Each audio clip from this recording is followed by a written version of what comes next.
This 57-year-old female patient with dental phobia was referred to me for endodontic treatment of this calcified tooth number 14.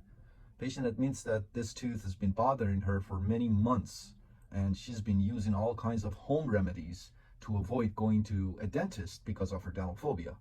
Finally, the pain got so bad that she had no choice but to go to a dentist, and the dentist, because of her dental phobia, and of course you can see this is not an easy root canal, the dentist referred her to us.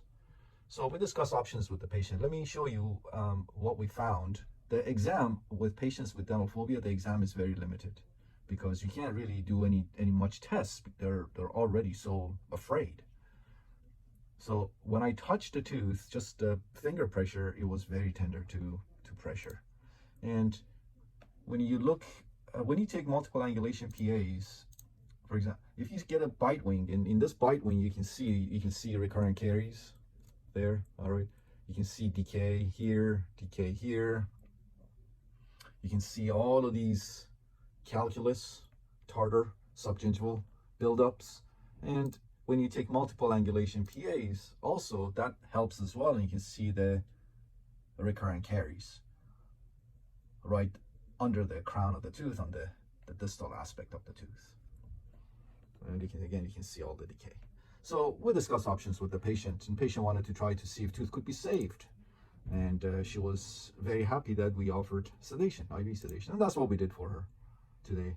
We went through this PFM crown. I removed the decay, and take a look here. Look how calcified these canals are, especially when you have decay sitting next to a canal. That canal becomes calcified even more so than the other canals. So I told the patient, I said, I may not be able to look at all the canals of this tooth because of calcification. The patient said, please try, do your best, and let's see what happens, and take a look. Here's the post-op. So this is one angulation, all right? So you can see the MB1 and MB2 canals here. That's the palatal canal, that's the distal buccal. Let me show you another angulation. Look at this angulation here.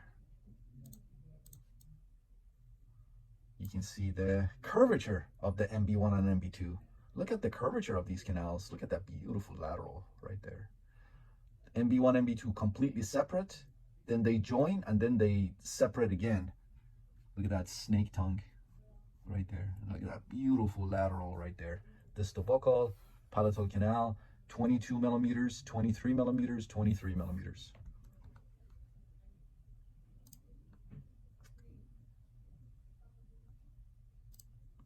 These are all different angulations that we took just to make sure. You can see the snake tongue right here. Look at that.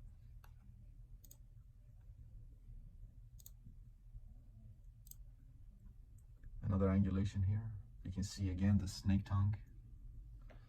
But as you can see, everything went beautifully.